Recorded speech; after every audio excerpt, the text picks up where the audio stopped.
Hello and good evening, everybody. Welcome to Wrestleview Post-Raw. We're back. Well, I should say, I'm back. Sadly, Victoria will not be joining me tonight. She is sick. She's been feeling under the weather for the past couple days, and we thought she'd be able to do a show tonight. There's a lot of news going on. We talked a lot about the Vince thing on Friday, but of course, there's just always something happening in the wrestling world, and it's just been a whirlwind of stuff over these last couple days.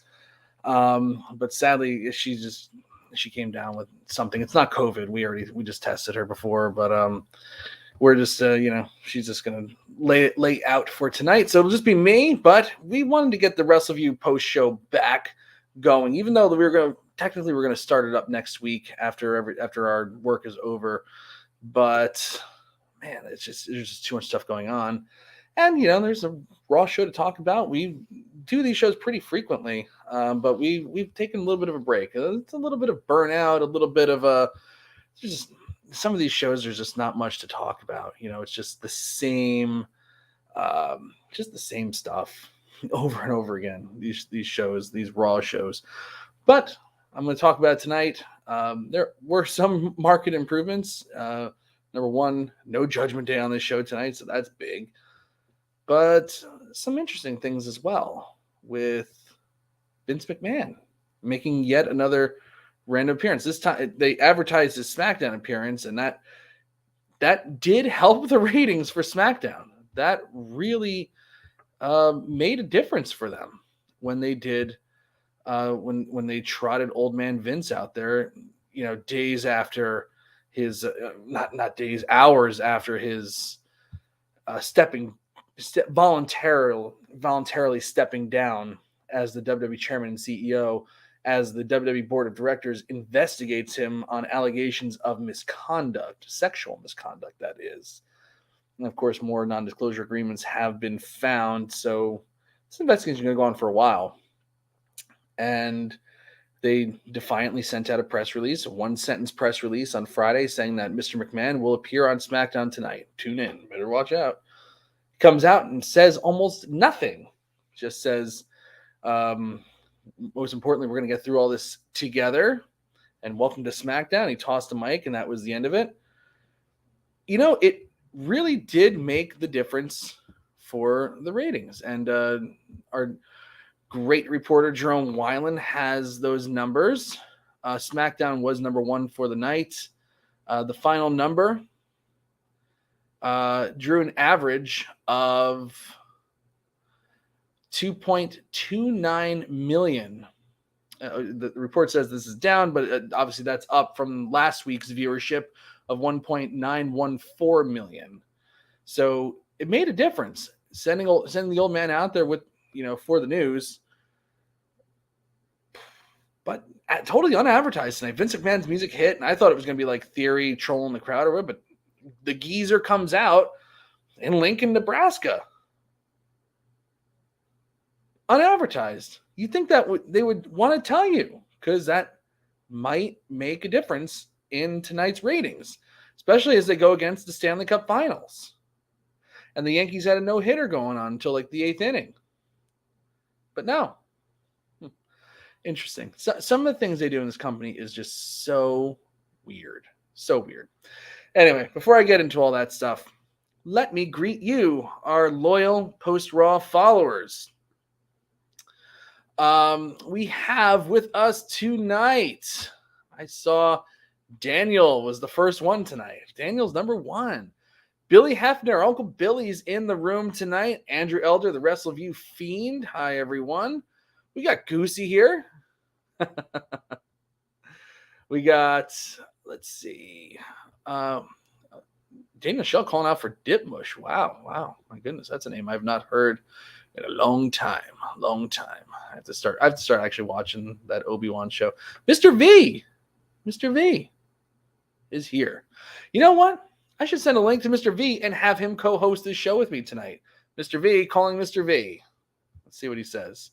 Mashun Walls, welcome back. Thank you, sir. Thank you very much. We have Jerome Weiland here. Hello, Jerome. And Randy Turcola giving me a wee. I like it. All right. That was another show, but I'll take it. I'll take all I can get. Absolutely.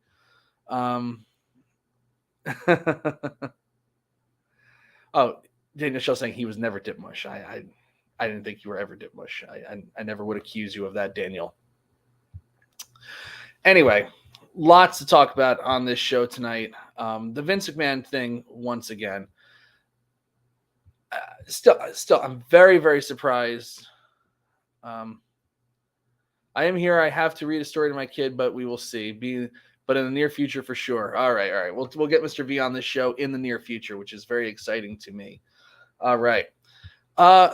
Again, I am extremely confused as to why they didn't want to advertise the Vince McMahon appearance on the show tonight. But again, he comes out. I mean, this is the big news from the show. I mean, this real what else is there to talk about other than this? Vince McMahon stepping down from WWE, I still believe is one of the biggest stories to hit professional wrestling potentially ever. It's a big deal, especially. I mean, once this story is completely finished, and we get a result from this investigation and the fallout from that investigation, that could have long-lasting major ramifications on the genre as a whole. It really could. It really could. So Vince McMahon comes out. He looks in a celebratory mood again and says this is the 1,517th edition of Raw, continuing its longest running weekly episodic streak, whatever. McMahon thanks the people and says the show has been on for almost 30 years, and 20 of the 30 years have been dominated by the greatest WWE superstar of all time, and that man will return to Raw next week. It'll be Mr. Hustle, Loyalty, and Respect, John Cena. And he walks off, gets on the steps, and then jumps off the steps. Initially, it looked like he was having trouble on the steps, and then like he was looking like a little wobbly, and then he gathered himself and then said, "Oh, I'm not old," and jumps off the steps. Okay. A little strange, for a guy who tore both his quads and has been powerlifting for the better part probably of 50 years. His hips have definitely taken a beating. Yeah. Billy's asking if he's really stepping down, if he's still, the head of booking. No, it's all an optics thing. Stephanie, as the chairwoman and CEO of WWE, is obviously she's just a shadow puppet for Vince to still call the shots around here. And the booking is exactly the same. There's been almost no change to the booking whatsoever because Vince is still in control. There's a lot of times I was watching the show tonight. I was like, man, the booking is just, this, like a guy who's 76 years old, who's been doing the booking for the last 50 years. He's out of original ideas. And the show just always feels the same. It just feels constantly the same. We've even had a director in Kevin Dunn, the insider trading thing. That could be bad. Very, very bad for him. Very, very bad for him. He's been the director of WWE television for the last, 30 years? Now, if the insider trading thing happens, he's looking to do 30 years in prison. But no, probably not that much. I mean, gosh, Martha Stewart. But Martha Stewart went to prison. Don't forget that. Bucky Beaver could find his way out there, too. I don't know about that, Daniel. I don't know about that. But I do agree with this. State of wrestling as a whole is shit. It kind of is. Not. I shouldn't say. You can't say as a whole, but in WWE, it really is pretty dismal right now. I'm watching this show tonight, and I'm thinking of a guy like Riddle. Matt Riddle. Well, now he's just Riddle because you can't have a first name in this company. They need to trademark something. They can't trademark the guy's legal name, so they just made it Riddle and are not making it like his last. Whatever. I don't get it. But Riddle has been getting a lot of momentum lately. There's a lot of people. I never thought for a second that he was going to beat Roman Reigns for the title. Because I thought they were like saving it for Randy Orton. Now Randy Orton looks like he's going to be out for about the next couple months, probably the rest of the year, and he might never return the same way again because he might very well need to have the back surgery. WWE went from promising to promise me we don't have to watch this. Yeah, kind of. But those plans are up in the air with Randy Orton facing Roman Reigns. So again, they bring back Brock Lesnar. And I'm like, I didn't think that Riddle would ever beat Roman Reigns. He looked okay, but he was like such an afterthought after Brock Lesnar came back. And it's like Brock versus Roman again. Man, oh man. And look at the freaking misdirection they threw at that crowd in Lincoln, Nebraska. It says in red lettering, the return of the beast. So they make the crowd immediately think that Brock Lesnar is coming out the way they advertised it, which of course, the whole thing with Sasha Banks and Naomi. They got so mad at them, and the excuse they use. I mean, look, it was unprofessional. It's unprofessional walk out. You have a job to do. You agree, you sign a contract, even though, yes, they're independent contractors. They're really not. They're really not. They call the shots. They tell them where to be, when to be, what to do, and how to do it. You have a contract. You're expected to perform. They didn't do it. That's unprofessional. But the BS excuse of them saying that, they disappointed millions of fans by not appearing in this completely unadvertised, match that no one really cared about in the first place is BS when they do stuff like this, every week. The return of the beast in big red letters. So you think that, he's returning on Raw. And of course, I could tell by the way they worded it and the way the commentators were speaking about it that he wasn't there tonight. And of course I was right. But they certainly made the crowd believe it. They should have said the return of Brock Lesnar on SmackDown or something like that. But I just thought that was really a crummy thing to do to this crowd. It's a bad start, but that's how they do their business. That's how they run. They don't really care. But my God, Brock Lesnar versus Roman Reigns again. Like there's that hilarious, really a pretty amazing poster that's making its rounds on the internet of Brock Lesnar and Roman Reigns, and they both have gray hair. It's for SummerSlam 2050, last man standing again. There's some accuracy to that, like I think about Riddle and just another guy now that they have pushed. He gets some steam, some legitimate steam. He's tied to a really hot tag team with Randy Orton. Orton goes down with the injury. He picks up the ball and he runs with it. Yeah, some of the stuff is kind of corny that he says, but it's Riddle. He's got the stoner gimmick going and all that stuff. It's kind of, it's innocuous, and the people are behind him. So what do? They, obviously he loses the Roman Reigns. We knew that was going to happen, but it's all in the follow-up. How many times have we heard, oh my God, trust the process, let the story play out. This is how the story played out tonight. Riddle comes out and says that I failed Randy Orton. I failed myself. I failed the fans, and I failed Randy Orton.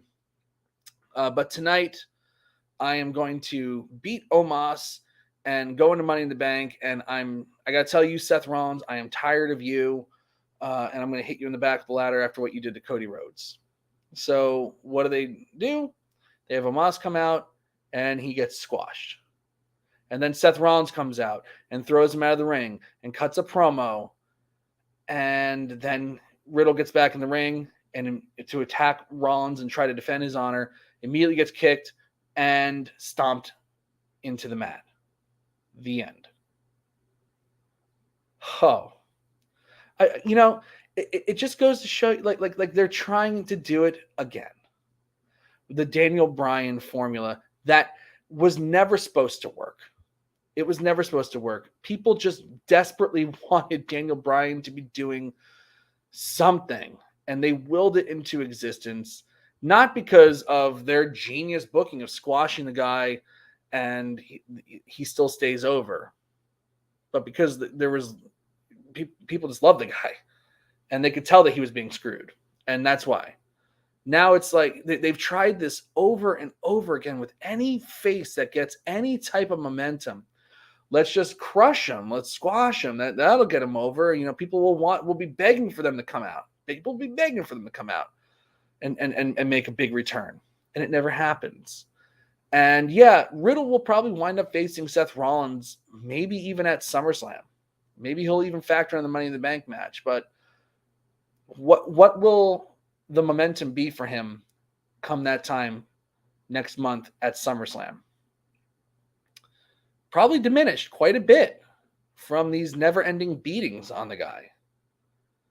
And then they advertise that John Cena is coming back next week, and they have old man Vince come out and put over that he's coming back in 20 years of Cena. Imagine if when John Cena started getting super red hot that they did this to him, there would be no Cena. There would be no 20 years of Cena happening. There would be no Steve Austin. There would be no Roman Reigns. But this is what happens when you have a guy who's 76 years old and now embroiled in a scandal that threatens to erode the legacy that he's created for himself as the genius of wrestling. And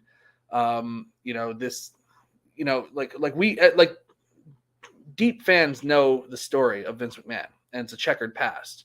But the people on Wall Street think, well, we know that we didn't get in bed with somebody who's, maybe that's not the right term, but but that's the only one I can think of right now. We didn't get in bed with somebody that we know is, going to church every Sunday and living a clean life. Vince McMahon's always had a reputation as kind of a scumbag, but over the last 10, 15 years, he and the WWE board of directors have really worked their butts off to cultivate this alternative facts, if you will, this alternate universe where Vince McMahon is this great Buddha that invented professional wrestling and is the only one who's ever been successful in the drama and in the genre, and is the only one who can still do it. Man. And this threatens to erode that. But this is when you have a 76-year-old guy now facing all this stuff down as well. What's creative going to look like? It's probably going to look even more disjointed than it looks right now. And of course, we have a guy 30 years doing the directing of the show. The show looks the same. The creative is the exact same. He's out of ideas. Daniel Bryan was an accident. Riddle. I'm not saying that Riddle's ever going to be the guy, but we'll just never know the way they book these guys. So Brett Farmer says there are hundreds of wrestlers in our generation. Only a handful have ever been able to become the guy. They need to stay trying to make the guy, make a solid group of main eventers, please. I agree. How many have they squandered? They've been given gifts in the past, and they've squandered it. Especially, I was there at WrestleMania 30 when Daniel Bryan won the titles, and I swear I got the tickets to New Orleans solely because of that whole entire thing. I really wanted. Oh, he's saying stop making the guy. Stop making the guy. No, I don't. You need a central focus of the show. You really do. Yes, you can have a solid group of main eventers, but you need that one person that really stands out. And Goosey saying they haven't made a legitimate star since Roman Reigns, which is true, but look how long it took them to do that too, because they botched his build numerous times. And the only time that the guy ever really truly got over was as a heel. He was like, they kept pushing him in spite of the fan reaction. That the guy was getting booed out of every arena that he walked into. And then they make him a heel, and everybody, obviously he shows off how fickle the fans are, but, they never really made that guy into a face. They tried to will it into existence, and it just didn't work. Brett, I'm not saying that you can make the guy. I'm saying that there have been guys that are getting organic or getting over organically with the crowd that they have since squandered. They don't run with them. They cut their legs off before they even get a chance to even see what they have. I'm not saying you can make the guy, but you have to strike when the iron's hot. You have to run with what's given to you. That's what I'm saying. I mean, I don't understand how we're misconstruing what I'm talking about here. Yeah, and I kind of agree with the Roman Reigns thing now too. He's over. He is a superstar, but they're at it. Like, they've had him go over everybody, and now they're going to have him go over the entire roster twice. 600-day run is brutal. He's, especially because there's so many pay-per-views every year. He has to have a new contender almost every single time. Roman Reigns, Brock Lesnar, the only one that can really ever take it to him. So they go to that way too often. He's beaten anybody who's gotten over even a little bit. He stacked Daniel Bryan and Edge at the WrestleMania and crushed those two. Riddle is the latest one. Big E, when he won the WWE title, wound up losing to Roman Reigns at the Survivor Series. There's been so many. There's just been so many. Drew McIntyre is going to be the next one, even though they cut him off too with horrible. A guy who gets over organically, carries the company, is a great performer, and then they start having him tell jokes about Uncle Roderick and the Loch Ness Monster, and have him come out in a kilt and a sword, which is like, okay, why? And Cody Rhodes. The only reason that he was really getting over is because he wrote himself a sweetheart deal where he gets to kind of choose what he's doing and how he does it and what he says. They can't make stars in the environment that they have. They can't do it. It's impossible.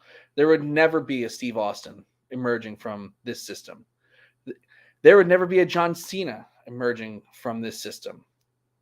John Cena thrived as the system was built around him, but he never would have been. He would have been lost in the shuffle. If he came up now in this system, it's unworkable. It's unworkable. There would be no Triple H, no Shawn Michaels, or like Daniel's correct, or Randy Orton. So, again, Riddle is he's gonna be, yeah, Goose. I think we can shout names off all we want. There would be think of any star from yesteryear. There would be none of them coming up in this system today. Zero. Undertaker as well. Yep. It's not working out. It's not working out. So Riddle, again, he'll get his match against Seth Rollins, probably even lose, because Rollins, I think Rollins would probably be my pick to get the Money in the Bank. And the only way that I think Riddle would win is if Rollins gets himself disqualified to save himself for the cash-in coming later at SummerSlam. I hope they do something, because this entire product is in desperate need of a shakeup, a real legitimate shakeup. Get the title on somebody who's going to be on the show weekly. It's been years since they're having Roman. I shouldn't say years. I'm exaggerating. Now I'm getting lost because they have Roman Reigns doing the part-time Brock Lesnar thing again. But we can't do this again. We spent years with Brock Lesnar holding the title and showing up every now and then, so the show doesn't have a central focus. Now that Roman Reigns is going to be part-time, we can't do it again. We can't do it. They need to either split those titles up and have one that's going to be on the show, and Roman Reigns will just show up every now and then and do the big, world champion match or whatever. But there needs to be a shakeup. Put the title on Seth Rollins. He's a great guy to carry the company.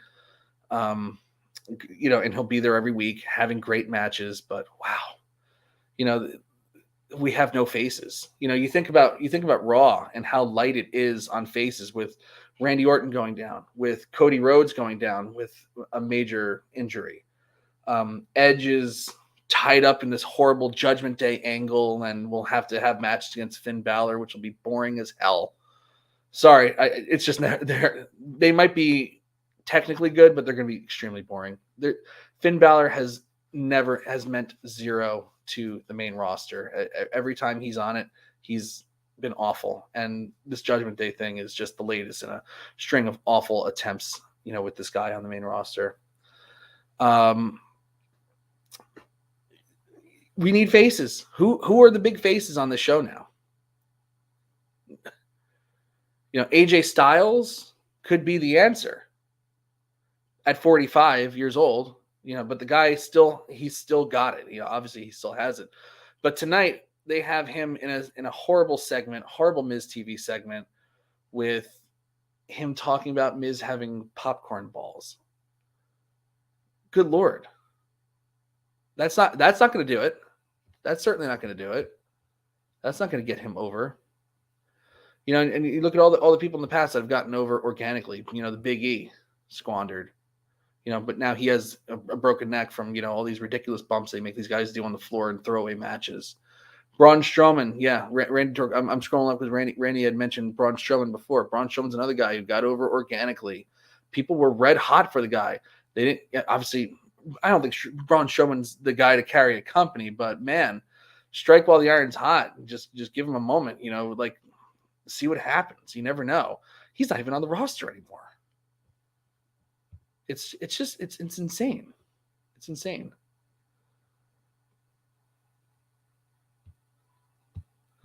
We got AJ Styles. Edge, I guess, would be considered a face again. When he comes back, they will probably just make him a face. You have Riddle, you have Lashley. Lashley's feuding with Theory for the United States title. But Lashley can't talk, and they broke him off from MVP, who really did a great job kind of building that mystique around Lashley. The guy needs a manager. He's incomplete without somebody to talk for him. Yeah, Goosey says AJ will probably job to Shanky next week or something like that. Yeah, because that'll get him over. That's what they do. They crush these people to get them over. And the injury bug, my Lord, it has hit this show as well. Cody Rhodes, really a big name that got taken down. Now, the latest one is Rhea Ripley, which upsets the Money in the Bank match with Bianca Belair and Rhea Ripley. Rhea Ripley, I don't think the Judgment Day stuff is great, but at least they were doing something with her. And I think she can be a great heel without the horrible promos that they're making her cut. But something happened. She's not medically cleared to compete now. And they have instead substituted her with Carmella, who won a fatal 5-way. That's a bummer. Whatever. Carmella versus Bianca Belair. It'll be what it'll be. But the other bummer that's happening here is Bianca Belair. She's really an awesome athlete. A really, really awesome athlete.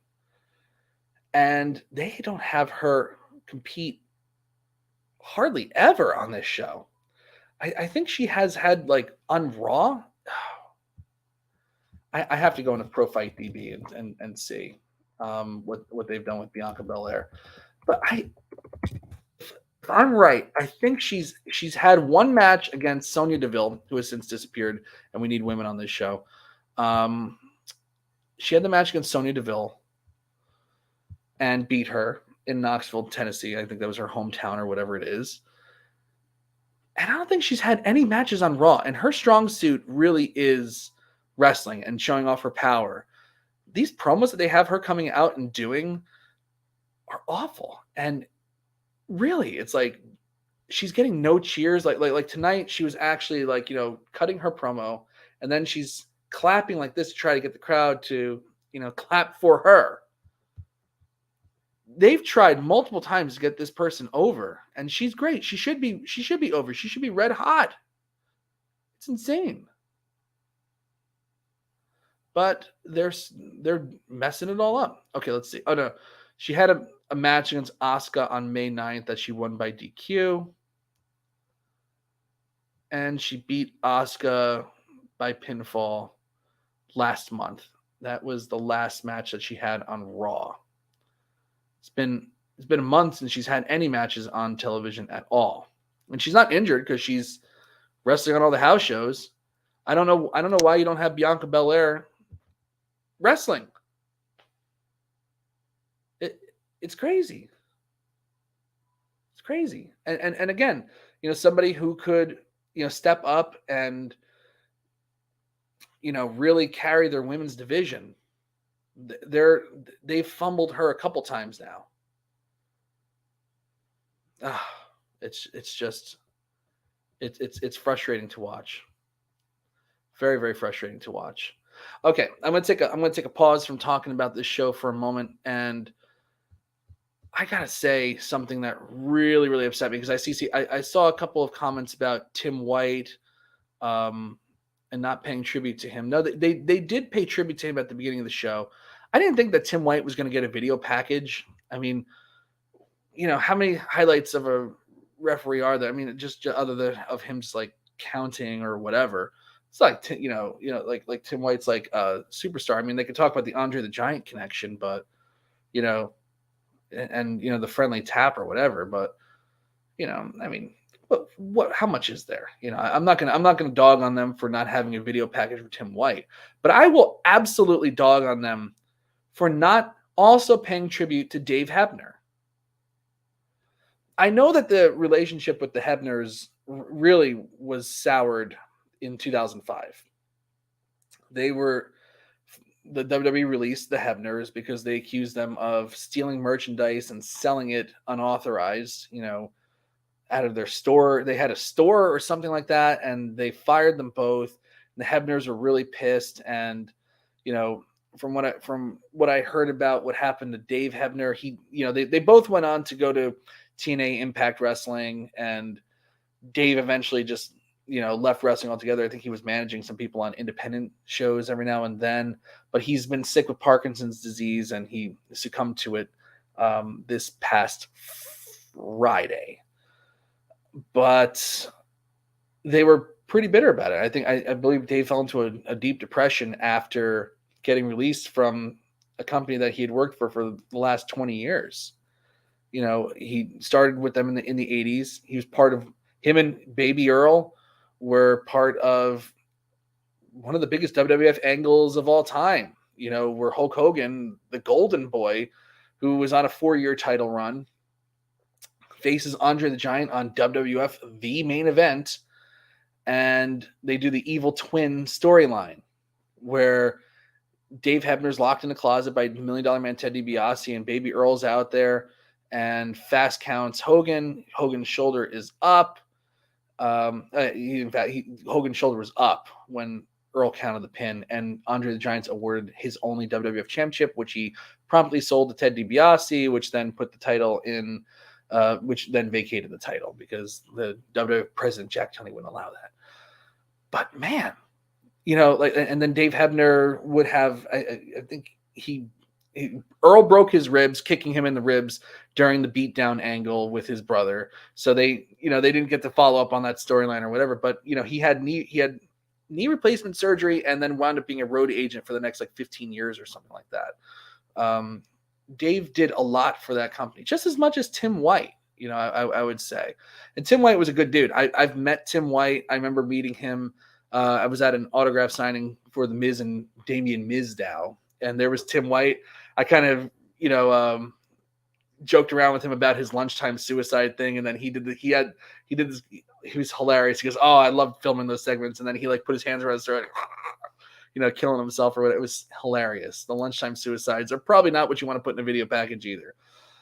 Great dude, totally deserving of having his face shown at the beginning of the show in memory of Tim White. They did that, but Dave Hebner is right up there, and it just shows the pettiness and stupidity of this company sometimes, that they can't let the past be the past. I don't know if it's because the Hebners did get involved in that concussion lawsuit, but a lot of guys did that they've paid tribute to on the show that have since passed on. A lot of guys, some guys that were involved in that they brought back.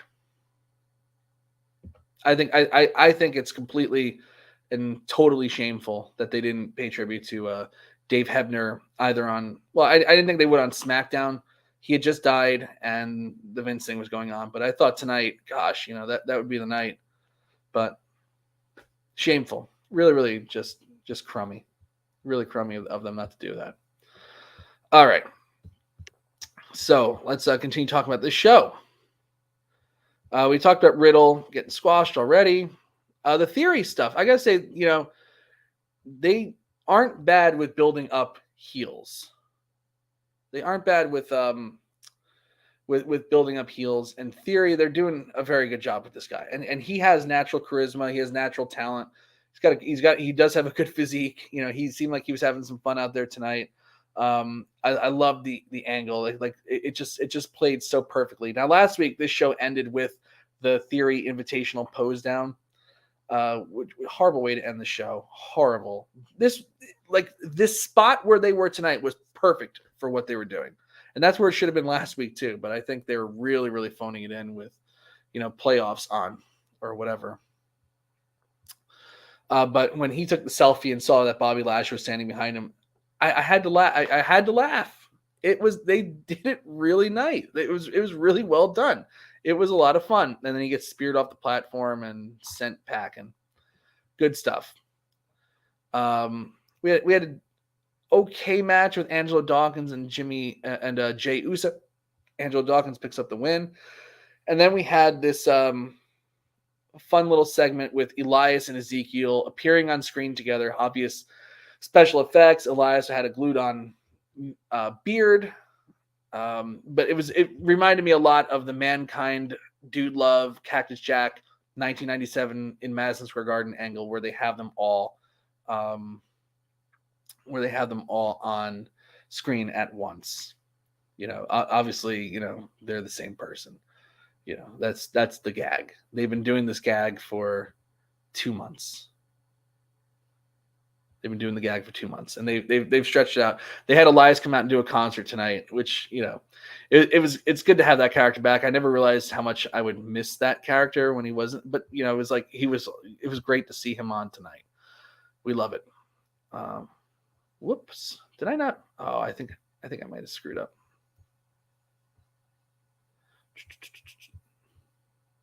There it is. Okay. This up real quick. Okay. So, getting back to it, Kevin Owens comes out and is immediately, obviously, like the gimmick with Elias is that he's always interrupted every time he tries to do a song, and that happens immediately with Kevin Owens coming out screaming that this is a farce and he's the same person.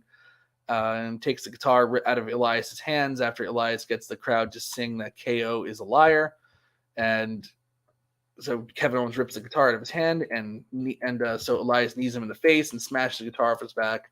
Kevin Owens goes backstage and says that he wants to face it could either be Elias, Ezekiel, or their younger brother Elrod. It doesn't matter. He will fight any of them. So then Ezekiel comes out and says, "Yes, I accept that challenge." And Kevin Owens is shocked and screams and all that stuff. It was fun.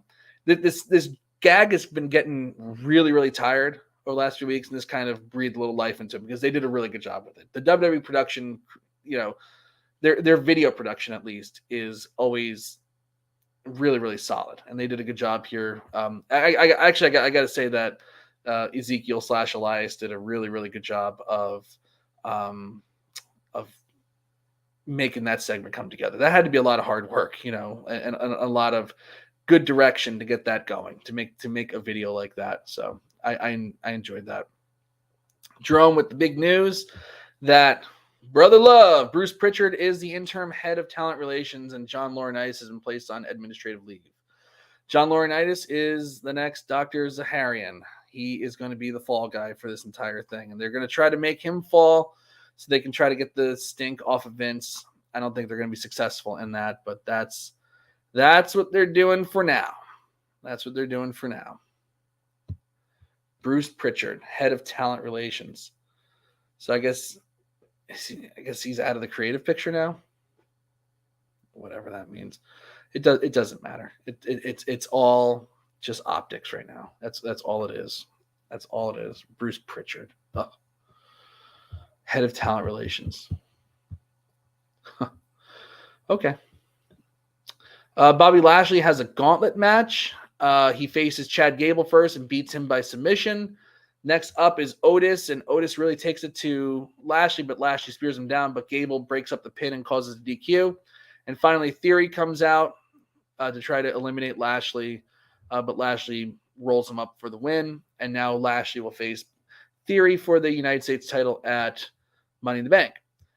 I thought this was a really effective and good gauntlet match because even though Bobby Lashley comes out on top, actually it was the Alpha Academy that came out looking really strong here because they did a really, really good job of building Chad Gable up on commentary tonight. I don't usually compliment commentary because it is so friggin' awful.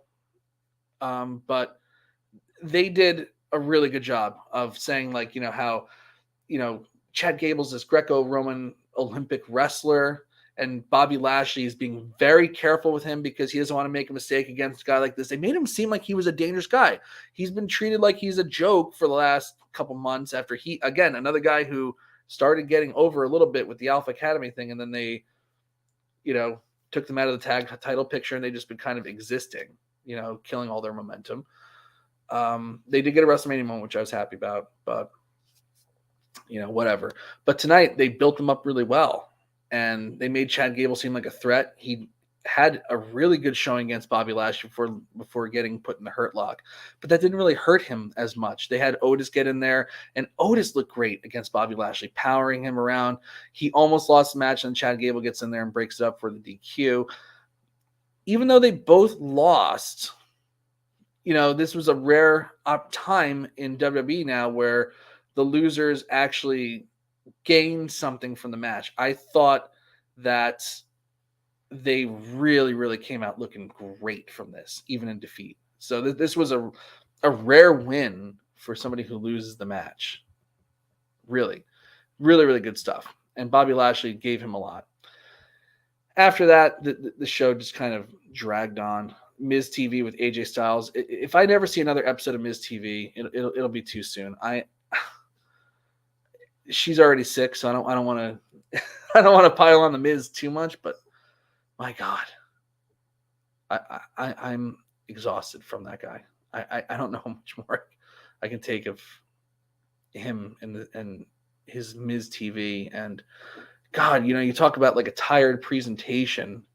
He constantly runs down his accolades in every single segment because he knows that it's the joke is that it's like, who does that? It's like ridiculous, but it's just the same. It's the same presentation for years, the same catchphrases. There's really not much innovation going on with the Miz now. He's just another guy who's kind of existing. And man, the Miz TV just stinks. It's just like I literally dread when I see the graphic. I'm like, oh my God, another one of these stupid. The same. It never changes. It never changes. It's just a time waster. And speaking of time wasting, Ciampa on the main roster, they're doing zero with that guy. He attacks AJ Styles after the popcorn balls thing or whatever, and then AJ Styles just beats him, then gives the Miz a Styles clash. So instead of trying to gear AJ Styles up to be a serious main eventer, they have him embroiled with this stuff. Perfect. Excellent. That's what you need. And then finally, in the main event, after both competed in a fatal 5-way, Becky Lynch complained about, getting screwed out of her title opportunity again by Asuka and should just be in the Money in the Bank match. And she should be in the match just because she's on the poster. And so Adam Pearce said, well, yeah, you have to earn your way in, so you have to face Asuka. So they did that in the main event. Asuka and Becky Lynch have faced off quite a few times now on Raw in main event matches. A couple of times that they did this match. Number one, Asuka's return has just stunk. It really has not been very good at all, to be honest with you. she's just kind of been there. She hasn't had any big victories. Tonight was her first, victory that actually means something. She's the one who gets pinned in, at the Hell in a Cell. She's the one, she gets victories, like small victories, but they're not like impactful because the matches are bad usually. So her first match was this main event match against Becky Lynch, and in the past, Asuka and Becky Lynch have had very good matches, but they keep putting them in these spots where like Becky Lynch will make her entrance at 10:30 and the match doesn't start until 10:48, and they're just blowing through spots, and it's like, how could you possibly care? Kind of the same thing tonight. They got a little more time than they normally get, but they just have not ever gotten into a match that flows and goes well. I thought the match was just there. Nothing inspiring or good at all. Asuka does pick up the win, and Becky Lynch is not in the women's Money in the Bank ladder match, but Asuka is. But I'm still waiting for Asuka to, I don't know, be Asuka or just get back into the swing of things where she's having good matches, because like other than the Hell in a Cell match, I haven't seen Asuka do much of anything. And that's how Raw ends. It ends with the focus on Becky Lynch and not Asuka, because Becky Lynch is sitting at ringside crying, and they don't even show Asuka in the ring celebrating. She's just a bit player. So even when she loses, it's the exact opposite of the Gauntlet match, where the losers actually looked good coming out of this. The winner is an afterthought, and it's all about Becky Lynch. So, man. Yeah, Ren Turcola kind of putting it all together here. Talk about another WWE talent WWE doesn't exploit well. Asuka can't really speak English, and she has more charisma and connection than 90% of their women's roster. Yes, if they could just, let her kind of do her thing. I mean, look, like screaming in the microphone, all that stuff, that kind of gets old after a while. Put her with somebody who can speak for her, and just let her just have matches and good matches. Problem is, they don't have enough people on the women on the roster to even warrant that. That's why I still think they should be freaking combining the women's rosters. There's no reason. It's not deep enough to have two women's titles, and I think that the women's tag team titles are done. I hope and pray that that's the case, because that was horrible. It was such a joke. It was such a nonsense freaking title that was willed into existence by white knight loser fans that, equality, we gotta have a roster to have tag titles. Okay, you got the tag titles. They were a joke for the last 3 years. Now I think they're gone. So, but still, we don't need to have two women's titles. There should be one.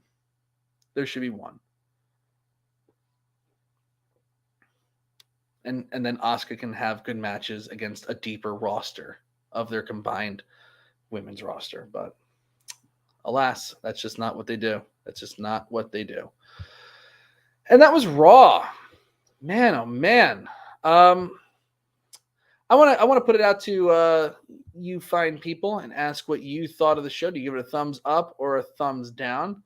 Yeah, it's been a while since I've even looked at the Twitter poll and see what they're saying about it. 55% of the people are giving the show a thumbs up.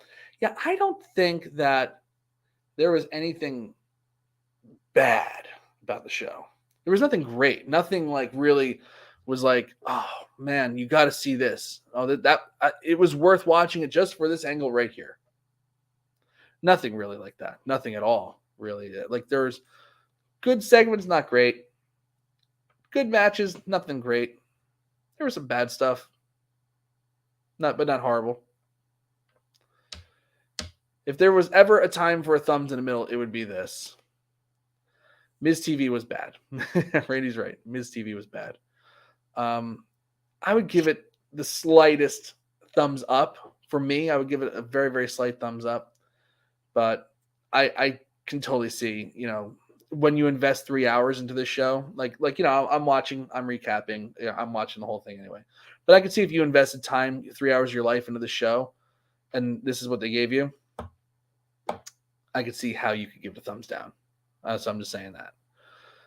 So let's see, we're starting to get some votes in now.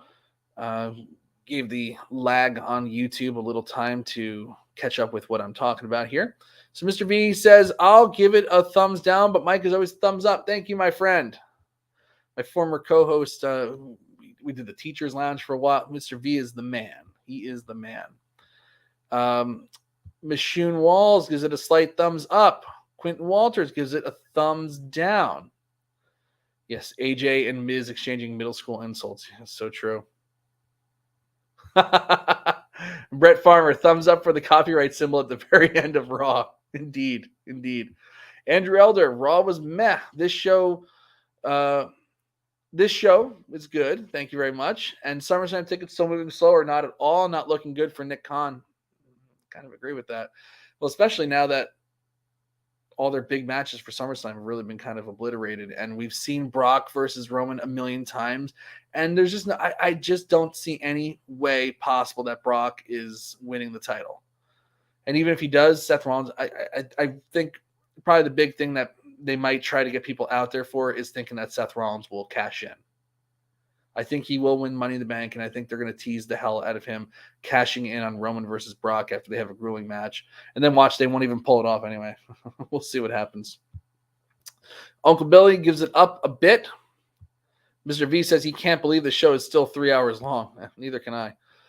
Quentin Walters gives this post-Raw 5 thumbs up. I appreciate that. Thank you, sir. Daniel Shell, thumbs down, down, down. Did I say a thumbs down? I don't know. I don't know if that's very clear. I don't know if Daniel liked the show or not. Mr. V, I remember being on Wrestleview and thinking this 3 hour stuff wouldn't last a few years. We're actually next month, this coming July is when they did Raw 1000, July 2012. It's 10 years of 3 hour Raws next month. 10 years of this. I would love, I know that TV has changed and consumption habits have changed, but I really would love just to see, just raw numbers, raw numbers. That's what I mean to say, of whatever the average viewing audience was for, July, up to July 2012 and what it is now in the 10 years since. That would be very interesting for me. Randy gives it a very slight thumbs up. Yes, Brett is right. Brock has faced Roman one way or another 7 times. That's a little too much. Indeed, Mr. V. 10 years of 3 hour Raws. It's crazy.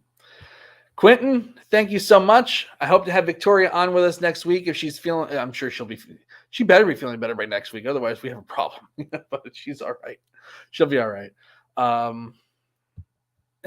It would be like falling down our U.S. stock market 10 years. Yeah. Or if you invested in cryptocurrency, we're in a crypto winter right now. Yeah, it's pretty brutal. It's pretty brutal. Anyway, people, if you like this show, please like the video, share it with some friends, subscribe to the channel. Mr. V, I'll come in next week if Victoria is not great. Maybe come in anyway, even if Victoria is great. We'll talk, Mr. V. We'll talk. Message me, please. But yes, like Daniel Shell says, please like, share, and subscribe to this wonderful podcast. I appreciate it. Dogecoin to the moon, more like hell. Okay, so I'll tell you real quick about my experiences with crypto.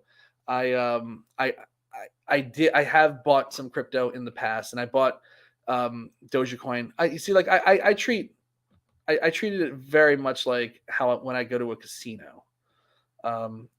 There's a set number that I'm comfortable spending, and if I lose it, I don't really care.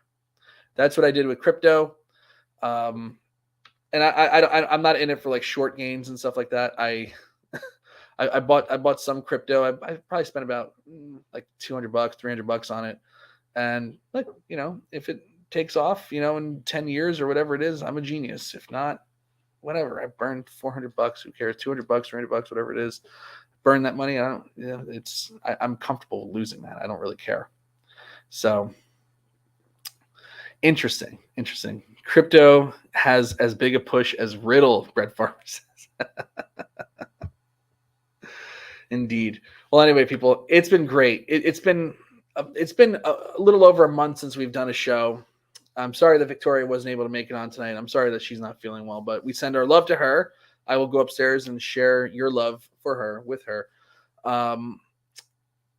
I appreciate you all being here. Thanks, thanks for joining me. Lively chat. You gave me a lot to work with tonight. You guys are the best. We have such a great following here on Wrestleview. I had a lot of fun doing this show tonight and just chatting and turning on a camera and just going to town, having some fun. So I appreciate you all being here. We'll be back next week and for the summer. It's gonna be fun. Once a month feels right for Raws this bad.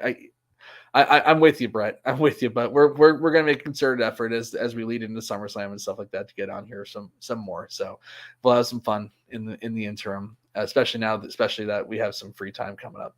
So everybody, thank you so much. I'm Mike Tedesco. Thank you so much for joining us.